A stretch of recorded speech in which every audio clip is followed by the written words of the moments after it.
Assalamualaikum warahmatullahi wabarakatuh. Wilujeng patepang deui sampurasun ka sadayana, mugia urang sadayana aya dina panangtayungan Allah Subhanahu wa taala, dilancarkeun dina pakasabanana, dimudahkeun dina milik rizkina, katut dibarokahkeun. Amin. Alhamdulillahirrabbilalamin. Kang Dagol rada lami cenanya absen. Ayeuna tiasa bade medar deui ya lajengan carita dina judul Kalura Gunung Malaka bagian ka 11.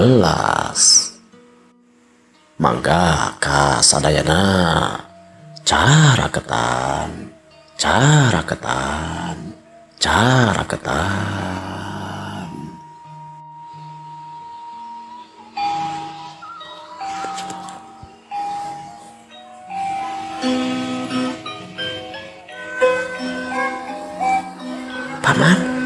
Paman Tirta Kusuma, cek Nyi Ratna Kancana nyalukan ngagorwan kaki jagur kalawan ngaran Tirta Kusuma. Mireng kana lalampahan ti pamajikanana nu saperti kitu.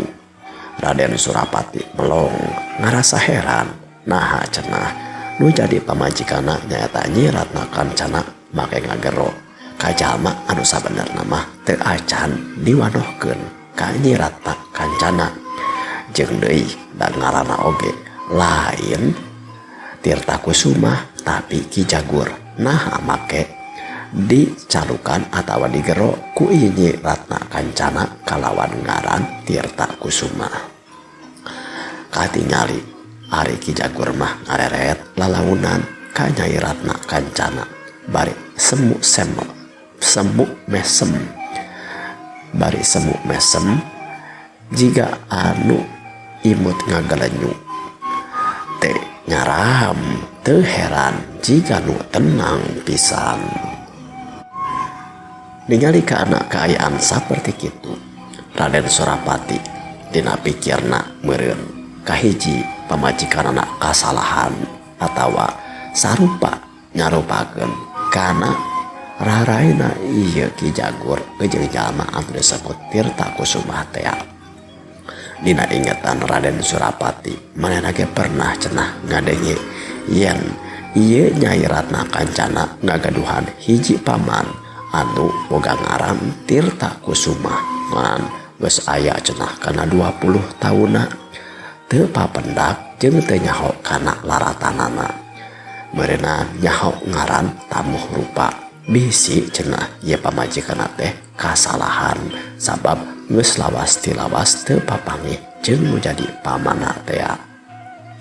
Tapi samang-samangsa ningali kana raraina Ki Jagur anu jigah tetep ayem, tetep tenang, timbul pertanyaan, timbul kaheranan dina hate Raden Surapati, saha ieu sabenerna Ki Jagur teh. Sahabat mikir saperti kitu, Nyai Ratna Kancana mah langsung we cenah kedepruk nyuuh kana lahunan nu jadi pamanna teh. Bari sungkem sasalaman malahan mah nangkep pageuh kana lahunanana ieu Ki Jagur. Ki Jagur didinya ngusapan mastakana Nyai Ratna Kancana bangun mun bangun anu deudeuh pisan tur cumarita. Halo, nun. Halo geningan masih keneh teges kajun jadi paman. Sanajan geus lawas tilawas teu papanggih kana puluhan tauna, malahan mah paman geus ngaganti ngaran ku ngaran Ki Jagur. Geningan halo masih keneh, wow kanu jadi paman. Nun halo. Dedeh pisan. Hampura paman teu bisa ngalayad, teu bisa ningali jeung silaturahmi dina kaayaan nu jadi ramah hidup keur kapapatenan. Hampura alo kitu cenah ceuk Ki Jagur teh. Nyai Ratna Kancana dina masih kekayaan nangkep kana lahunanana Ki Jagur cumarita bari paselang ejeng ninghakna cerik kagagas meureun ngadenge kana kekecapan tinu jadi pamanna jeung kagagas ku parasaanana anu bisa papangih deui nu jeung kanu jadi pamanna Nyi Ratna Kancana cumarita. Nuhun paman, nuhun pisan paman, henteu ngahilapkeun teu mohokeun kanu jadi alo. Ieu putra paman, ieu palo paman, teu sawios paman. Pun rama nuju ka papatenan ku paman teu ditingali, nanging ku tiasa papendakna deui ge sareng paman. Putra nganuhunkeun pisan tiasa papendak deui sareng paman. Sajongjonan di eta rohangan Ki Jagur alias Raden Tirta Kusuma anu jadi menak pangagung ti wewengkon Pajampangan wewengkon Gunung Malaka anu tilem cenah eueuh laratanana keur paungku-ungku we jeung nu jadi alona anak ti adikna nyaeta Raden Jaya Laksana. Sabenerna mah ieu Raden Tirta Kusuma jeung Raden Jaya Laksana teh lain adik kakak atawa dulur anu deket kalawan sainung sabapa. Ceuk dongeng mah cenah masih keneh satung turunan pernah nama dulur misan dulur saluhureun antara Raden Jaya Laksana ka Raden Tirta Kusuma teh atuh alona ge meureunan babasana mah alo ti gigir atawa paman ti gigir oge. Tapi ceuk dina ujaring ieu carita ieu Raden Tirta Kusuma sakitu deketna jeung Raden Jaya Laksana malahan mah jeung Nyai Ratna Kancana oge kaasup jalma anu dulur anu deket. Jadi geus teu aya karagam deui, geus teu aya hahalang deui. Iya dua jalma teh papangihna kaya saperti anak ejeng anu jadi kolotna we sakumaha ilaharna. Siri bagjakeun, siri cacapkeun ka bungah, nyacapkeun ka sono cara saperti kayaan anak kanu jadi kolotna. Satuluina Ki Jagur alias Raden Tirta Kusuma cicing we cenah di wewengkon lembur Gunung Malaka nu disebut Cimalaka teh cicing di imah nu jadi kapi alokna nyaeta Nyai Ratna Kancana. Cicing oge tangtu oge cicing nyarangan Raden Surapati anu jadi carogena atawa salakina Nyi Ratna Kancana. Cag urang Tunda kaayaan di Cimalaka khusus nama kaayaan Raden Surapati Nyai Ratna Kancana tur Ki Jagur anu aya nama geus ecas centre yen ieu Ki Jagur teh salah sahiji menak oge atawa Raden nu baheula mah disebut Raden Tirta Kusuma. Urang Tunda heula sakedap kaayaan di lemur Cimalaka. Urang kocapkeun kaayaan di hiji tempat di hiji lalakon kana hiji lalakon anu karak arek di pedar dina ieu carita.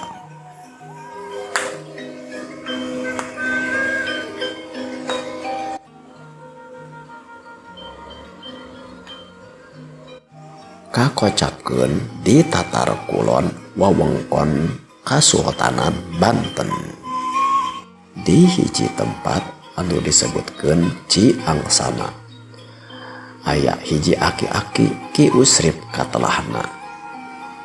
Ieu si Usrip umurna kira-kira karak nincak 7 tahun. Kulitna hideung balas ku kapoe, buukna galing muntang ditutupan ku iket nu hideung geus heubeul beak kulilana waktu belel jeung ku panasna poe. Katingali eta budak teh keur aya di Tegalan Jukut sanajan masih keneh leutik leungeunna geus rancage geus singer babantu kanu jadi akina ngarit pikeun doma anu diingu nu diangon ku akina. Poe eta panas meuni moleret si Usrip ngajajalkeun jukutna nu geus pinuh kana sunung. Manehna bari ngucap, pinuh meureun ya sunung teh. Kitu cenah ceuk eta budak teh. Teu lila di dinya ti kajauhan saurang lalaki geus aki-aki. Tangtu wae eta teh akina si Usrip teh nyamperkeun lalaunan nyalokan kasih Usrip nu satulina ngajak keureuh tina pagaweanana. Nyelangan heula jang lalason. Usrip, kadieu Wes pinuh eta sunung teh kabolo urang dorokora urang murak heula kana timbal. Ceuk si Aki bari nganggupayan ka si Usrip gegerwan tina tempat nu rada anggang. Kadieu dihanapun tangtang juar anu rada ieuh panas deui ya. Ceuk si Aki nyalukan deui ka si Usrip. Teu loba carita si Usrip satuluyna nuna kana aritna di luhureun sunung teh nu geus pinuh. Ari kitu mah cenah ngarit babantu leuretik kanan mah manehna mampuheun ngan ari kudu nanggung sasunung jukut mah. Tangtung anana oge can tangtu nepi jang ngangkatkeun eta sunung. Biasana mah ku akina osok di pangona teh. Sanajan geus kolot kacirina mah eta si Aki teh masih keneh weweg seseg. Jeung deui meureun kumaksakeun we dari ningalikeun kakolotanana mah kadapikeun bisa manehna bisa ieu si Aki teh nanggung kana eta sunung anu sakitu geus lobana pinuh ku jukut.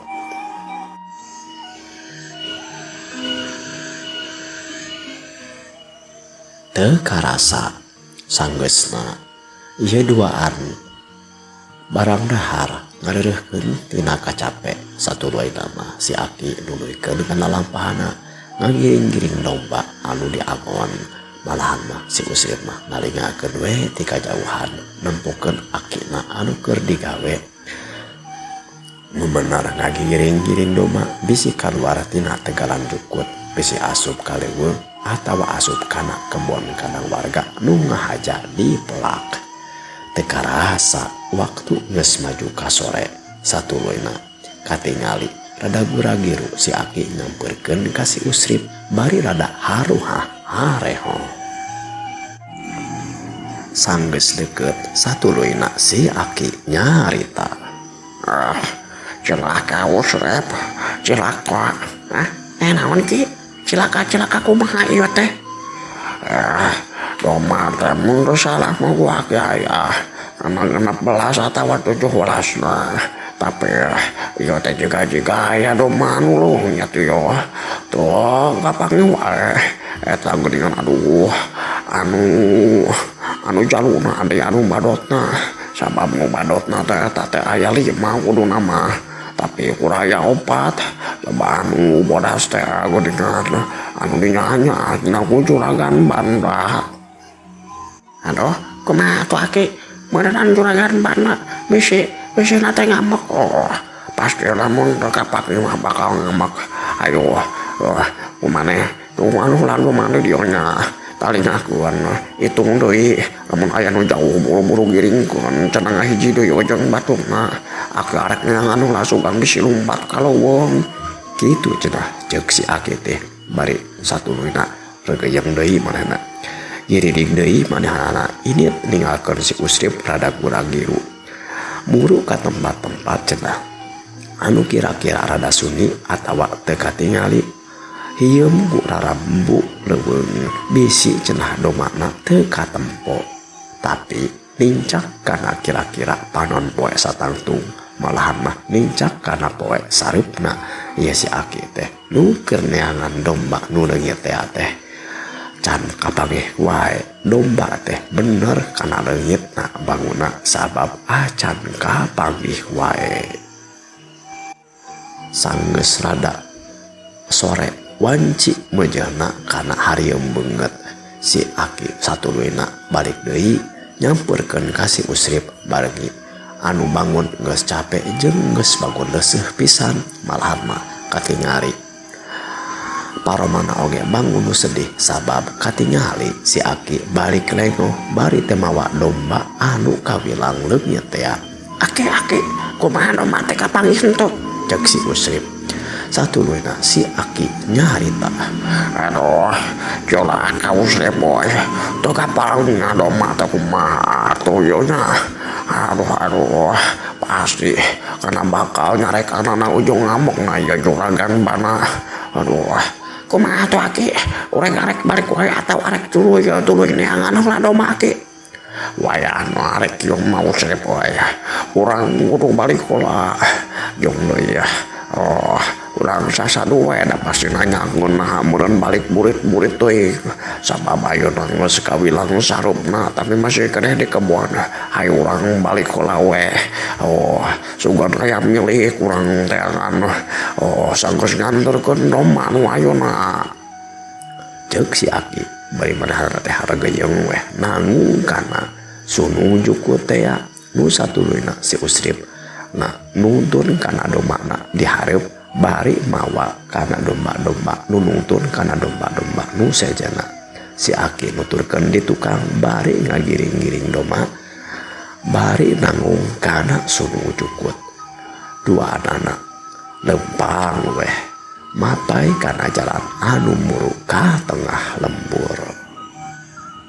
Singkat carita pas nepi ka imah dulunganana anu boga kana domba anu diangon ku si Aki Usrip jeung si Usrip ieu juragan banda teh cicing we cenah ngabadega dina gerbang pagar dina panto gerbang buruan imahna bari mulak cangkeng ieu juragan banda nyarita. Aduh anjeun geus min Aki kolot ku sia kolot ku maneh. Wah boy Aki Gusti kapoek seperti karak-karak datang aja teh. Ieu domba karak diambikeun we Aki kumaha lamun aya nu leungit atawa aya nu teu ngilung. Ceuk juragan banda jika anu geus enggeuh kajaba teh badahanana ngarasa anu jadi badegana telat nganterkeun kana domana jeung hariwang we cenah bisi ari poe kieu mah aya domba anu teu kabawa atawa leungit teu kabawa sabab poek teh ngadenge kana kekecapan ti dudungana saperti kitu si Usrip mah anu nyatang nu keneh anu nyatang tu wae masih leutik keneh teu loba carita ngan si Aki Usrip anu katelahna mah cenah Ki Kismin ngarasa kaget sabab nu dihariwangkeunana jadi kenyataan dudunganana ngambek tur geus jangka cenah aya domba anu leungit. Sanggeus domba asup ka pakarangan imah malahan mah si Usrip mah langsung we cenah mugakeun kana panto kandang domba jeung hiji-hiji domba diasupkeun sakumaha ilaharna katingali Ki Kismin nuna kana tanggungan jukutna dituna dina gigireun kanang domba. Juragan banda nyamperkeun bari masih keneh we manehanana teh ngawangkong ka itu ka dieu anu intina mah nyarekan nah cenah balik peuting-peuting teuing malahan mah geus kaasup poek. Satuluyna Ki Usrip nyarita apunten ya Ki Kismin nyarita. Aduh ampun juragan ampun teh si Maki telat karena mulang untuk buru-buru balik sabab aduh ampun juragan aya domba anu naon aya domba naon anu leungit atawa balik untuk balik dina waktuna kitu lain ceuk Ki juragan banda ka Ki Kismin geus eueuh we manehna ngambek bari popolotot ka Ki Kismin. Ampun juragan, ampun. Leres pisan aya domba untuk acan mulang ieu teh. Uluh kurang ajar nanaonan wae cungur sia teh. Eta domba tadi angon dijagaan supaya ulayan nu ngeut ulayan nu kabur kalau kakadon ka mana wae tuh anjeun ake-ake kolot ku sia. Ulah tuh maneh kumaha ieu teh. Jeung dia make balik ari kitu mah. Ampikeun domba anguran mah semetin waktu pas sore mah. Tuh sia idet deui ka itu deangan domba maka kudu balik ayeuna. Geus diampikeun domba mah sia. Balik deui ka kumaha kitu. Deangan ulah domana ulah ka balik. Gitu cenah. Ceuk juragan banda teh hahau we bari ngayun-ngayunkeun kana iteuna jiga anu power we ku Kismin mah arek dihembatkeun digebugeun kana awakna. Teu loba carita sanggeus ngapihkeun domba si Usrip mah dianterkeun balik ka imahna ari ki Kismin mah gidik deui we leos deui ninggalkeun si Usrip di imahna karep cenah arek neangan heula domba sugan we kapanggih jeung saek dipapae-papae we bisi ieu domana teh asup ngiru kana angonan jalma atawa angonan domba jalma anu sejen.